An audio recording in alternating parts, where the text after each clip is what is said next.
Bonjour. Aujourd'hui, nous allons évoquer la question de la lutte contre les discriminations. La discrimination au sens littéral du terme consiste en une action de discerner, de distinguer les choses les unes des autres avec précision.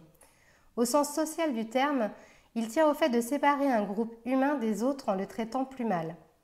Le département a une action primordiale à jouer dans la lutte contre les discriminations.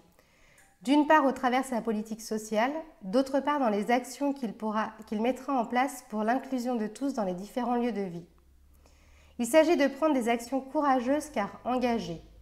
Par exemple, dans la lutte contre les féminicides, notre département prend bien des actions, mais permettent-elles réellement de lutter contre les discriminations? Je ne le pense pas.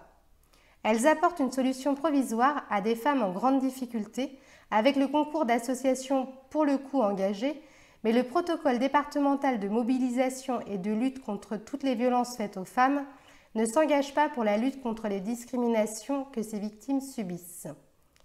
Les témoignages sur la gestion des cas de maltraitance sont édifiants, à la fois sur le manque de formation des politiques et des autorités qui interviennent sur ces dossiers, mais aussi sur la position de responsable qu'on incombe aux victimes.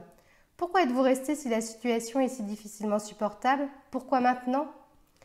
Le 3919 a alerté les autorités également au vu du nombre d'appels 400% plus important lors de la période de confinement. Nous proposons de généraliser le dispositif d'éviction du conjoint violent. Concrètement, ce dispositif consiste au moment du signalement de violences aggravées ne permettant pas de garantir la sécurité de la victime, de placer dans un logement hors du domicile l'auteur des faits, le temps de l'enquête et jusqu'au jugement.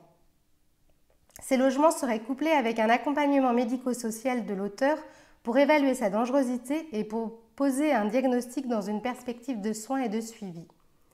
Ce dispositif présente l'avantage de ne pas condamner une seconde fois la victime en la contraignant à un départ menant souvent à une vie précarisée et fragile. De plus, il doit permettre à l'auteur de prendre conscience de la gravité des faits. Enfin, ce dispositif permet aux autorités de surveiller plus facilement les auteurs. Ce dispositif doit enfin permettre aux procédures d'aller à leur terme. Actuellement, seule une victime sur 10 porte plainte et nombre de ces plaintes sont retirées dans l'année qui suit. Il est urgent d'agir pour une Vendée plus juste et équitable pour l'ensemble de ses citoyens. Merci.